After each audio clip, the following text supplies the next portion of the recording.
Hello guys, welcome to another learning opportunity. Today I will talk about studying abroad, specifically here in the United States. At least one of my good friends asked a question, and his question was, are you familiar with the US student visa? Well, the response is, I only know little about it. However, as I have shared with you in the previous video, it is best to direct your question to the right office. And may I just suggest that you do this. Go to a search engine, in this case the Google search, and type the phrase student visa.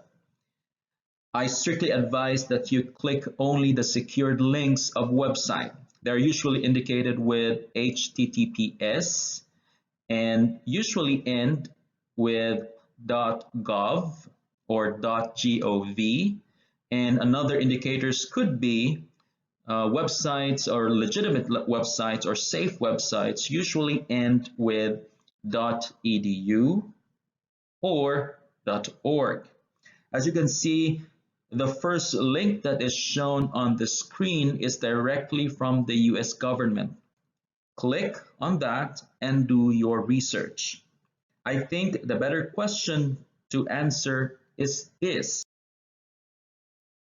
How do you apply for a study program in the United States? Well, let me just share to you at least two disclaimers here. One is the information that I am sharing here are purely based on my experience.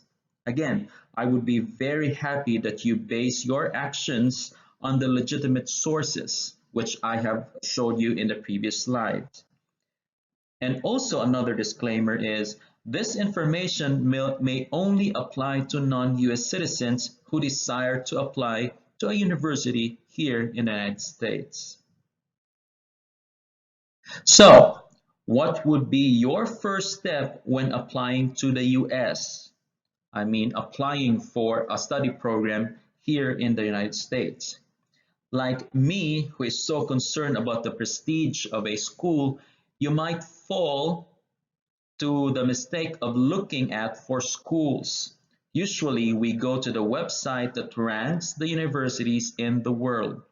You may have been to the World University Rankings by QS, the World University Ranking of the Times Higher Education, and or to the new SU's Best Global Universities ranking. Here are some issues about them. These websites have different metrics. There was a time QS and Times have a different university as ranked in the top 10. And also, to be honest, here in the US, the locals are not so concerned about school rankings. I have a friend who got her PhD at the Columbia University. She herself says that the name of the school is the least of the concerns here in the US. In my opinion, we, especially the Asians, by the way, I am a Filipino, are the ones who are so worried about the reputation of the schools. Well, in fact, it does not really matter here. Here's what I suggest. I suggest instead of looking for the most prestigious school or university out there or here in the United States, look for the study program that best fits you. Here, I was so interested with doing research. I want to have the skills in quantitative analysis which allow me to be flexible in any fields like education, psychology, data science, etc. So type on Google search something like educational research or educational statistics. Well, in my case, I type research, evaluation, statistics, and assessment so that I will have a broad result. Here you will see the name of a university. This is the Southern Mississippi, or completely called the University of Southern Mississippi, where I actually am taking my graduate school specializing in research, evaluation, statistics, and assessment.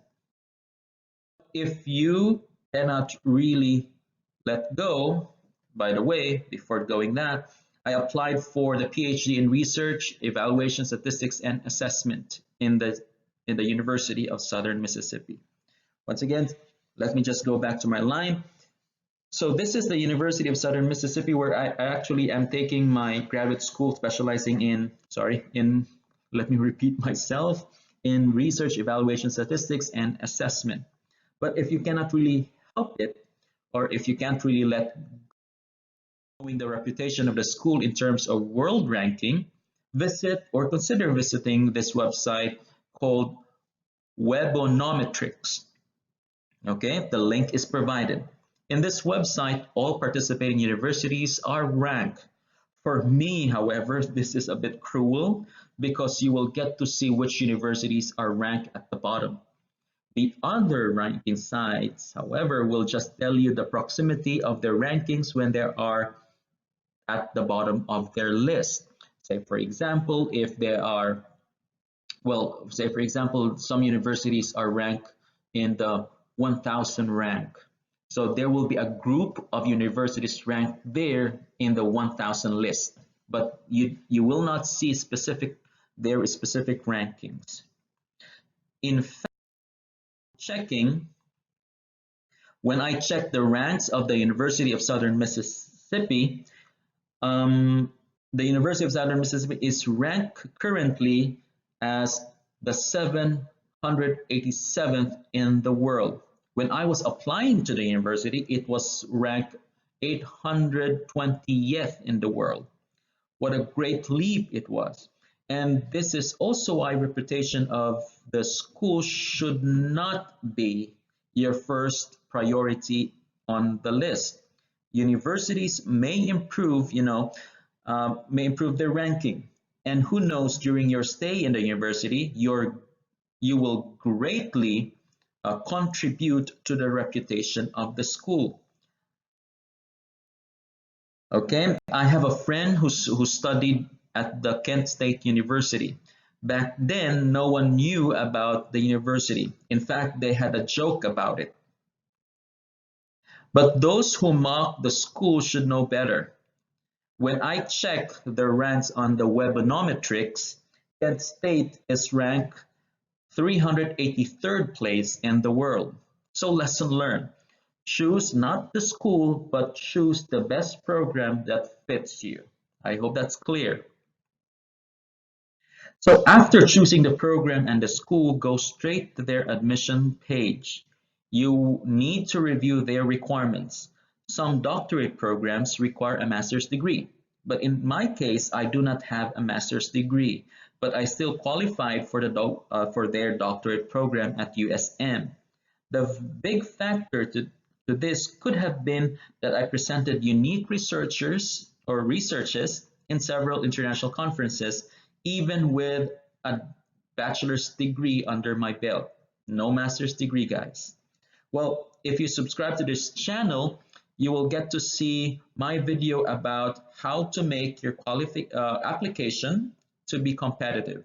Start your application even if you do not have a complete set of requirements.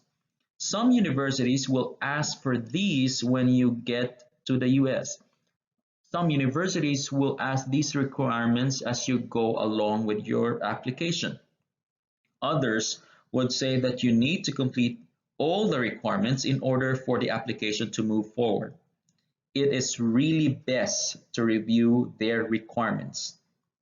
And the question is, do you really need an immigration agency? Not necessarily. Just start your application. The university will direct you to an agency if needed. Again, not all times you need an agency.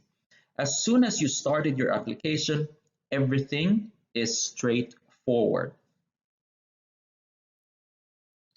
Once you get admitted to the program, the school or the department where you will be studying will forward your application to the international office.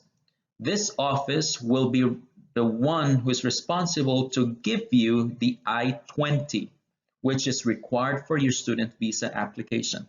Again, more information is provided through the US government website that I have posted earlier in this video.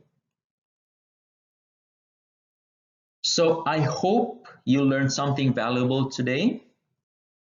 Hoping to reach 1,000 subscribers. For my next video, I hope, is about how to study in the US for free. In that episode, I will be sharing the easiest way without having to compete so much with other applicants and without having to doubt yourself if you qualify or not. Please do not forget to click like, share, and subscribe. Thank you so much, guys. And for any question, just ask Mr. M. Learn, love, and live, guys. Thank you so much. Bye.